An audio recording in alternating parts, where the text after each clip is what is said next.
Готови ли сте?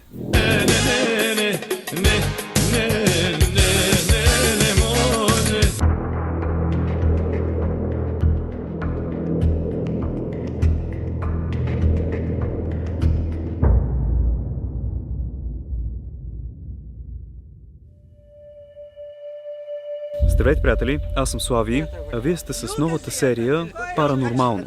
В нея ще посещаваме обитавани места и села, за които се носят страховити легенди, и ще прекарваме по минимум 24 часа на тези локации в опити да уловим нещо, което очите ни не могат да видят. Подготвили сме се с специална техника, която е достатъчно чувствителна да засече паранормални аномалии. Само след малко ще ви покажа кое какво прави, но сега е време да потърсим мястото, където ще пренощуваме и ще разпънем палатката. Предния път, ако си спомняте, бяхме в южната махала, която е от другата страна. Намерихме перфектното място, на което ще построим нашия лагер за през нощта. Елате да ви го покажа.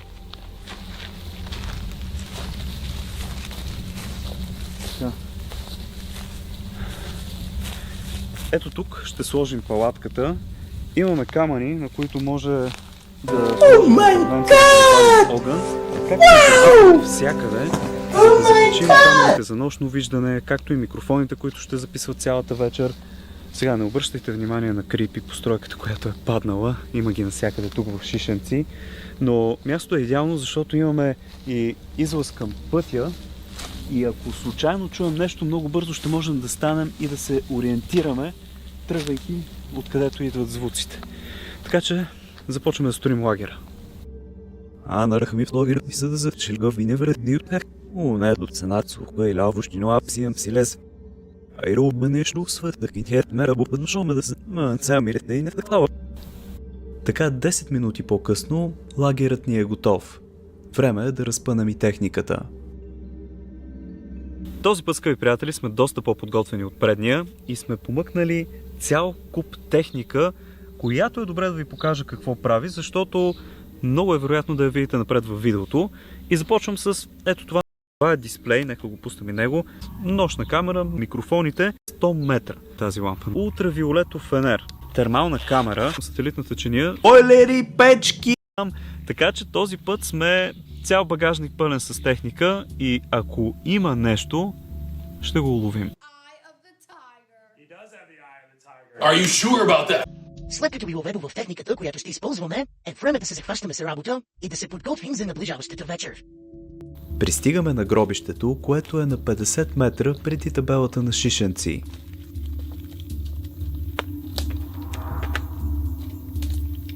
Намирам подходящо място за нощната камера в лицето на бетонен кол и започвам да я нагласям. Така, позиционирали сме на границата на гробищния парк, за да не безпокоим все пак мъртвите.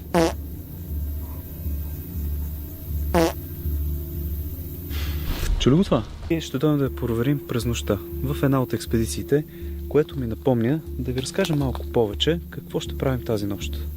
Ние общо взето ще се навъртаме тук, така че тази камера може да я снимаш в идеална позиция, в момента ме вижда.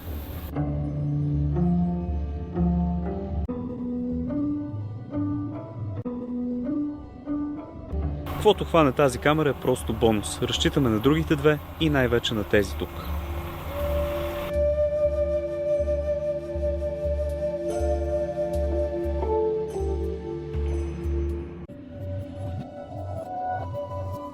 Планираме цялата вечер да навъртаме тук, така че хайде да седнем и да ви разкажа.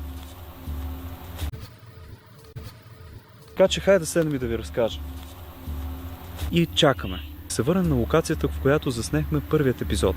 Къщата на Надя и Дамян. И не само това, но ще застана на позицията, в която чухме този призрачен звук и ще се обърнем и ще тръгнем в тази посока, да видим какво всъщност има зад мен. Даже ме побиха тръпки само като го казвам и особено като си представя атмосферата посред нощ, но правим го. Когато всичко беше готово и нощта започна да се спуска над Шишенци, седнахме край палатката и наострихме уши. В момента е 9:41 и започва да се стъмва. Смисъл, вижда се още синьо небе, но започва да се стъмва, така че в момента заставаме на щрек. Камерите са до нас, основните, телефоните също са до нас, нощните камери работят. Общо взето в момента чуваме далечен лай на кучета, пламъкът от факлите, който е много тих. И... чу ли го това?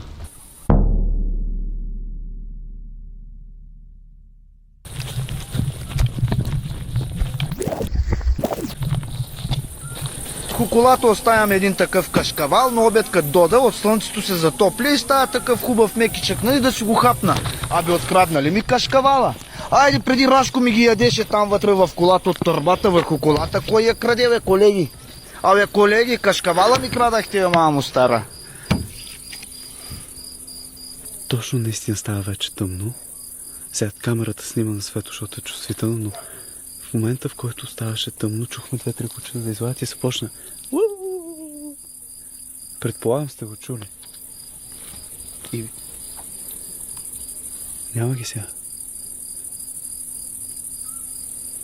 Разпяха се за кратко, пуснахме камерите, тичахме.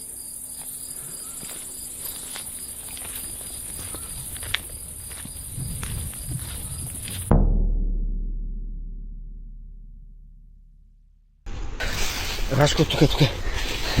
Рашко, моля те, чакай, огромна е. Не, Рашко. Рашко, не може да я извадим. Рашко, пусти малко. Рашко, чакай, аз ще я извадя. Чакай, ще я одереш, бе, моето момче. Чакай. Не.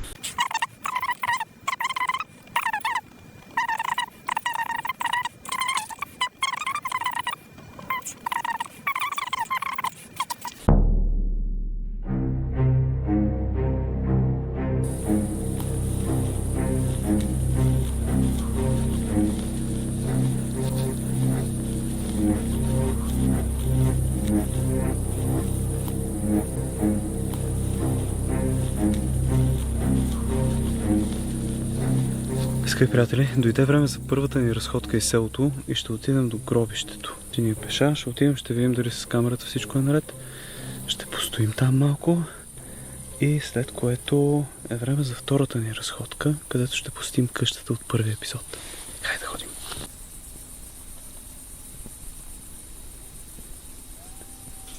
Рашко!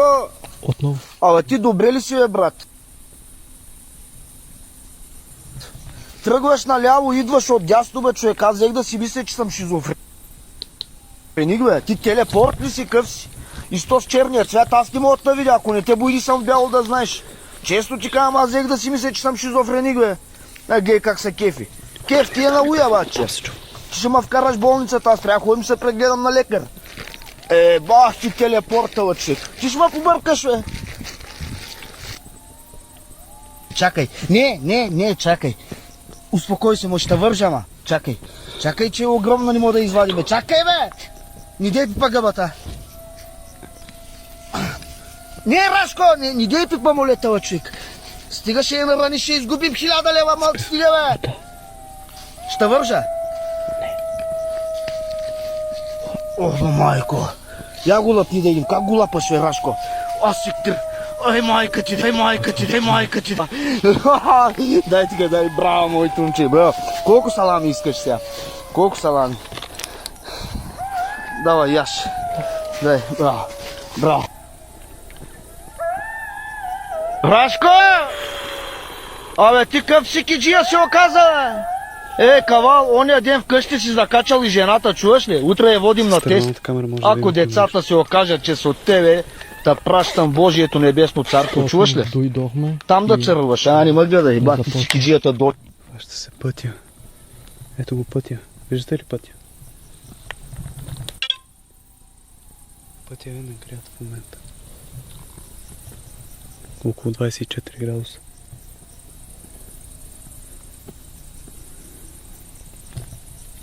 Зад него, като че ли се прокрадват някакви сенки, но нищо не се вижда. Добре. Записахме го това. Я да видим с термалната камера към гробището, дали ще изкочи нещо. Айде. Айде, взем се махаме тук. Камерата работи, оставаме тя да върши работа.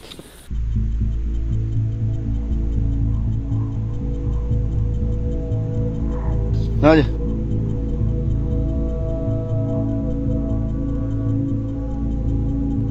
Хайде.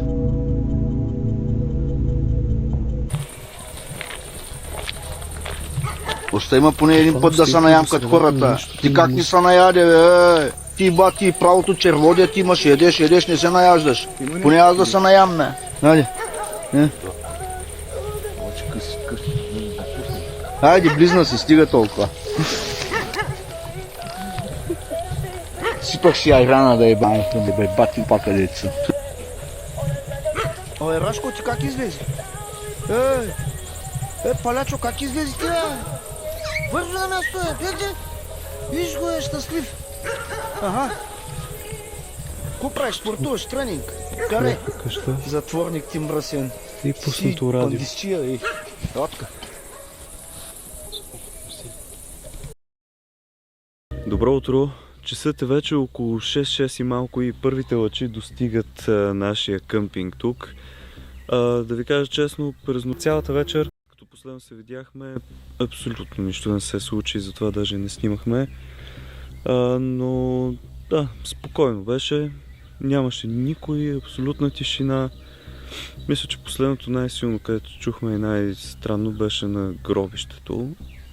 Може би след това един-два пъти в лагера. Но да, и странните сияния, които също снимахме. След това просто абсолютна тишина и нищо не се случваше. Това беше всичко за днес, приятели. Надявам се епизода за шишенци да ви е харесал. Ние лично прекарахме една доста страховита нощ, изпълнена с емоции. Но ако вие сте се насладили на цялото това нещо, може да оставите по един палец нагоре в подкрепа. И не забравяйте да се абонирате за канала, защото следват още 4 локации, които са дори още по-мистериозни. Благодаря ви, че бяхте с мен. Чао! Аз съм най-добрата макаш. И за скъпа ти знаеш,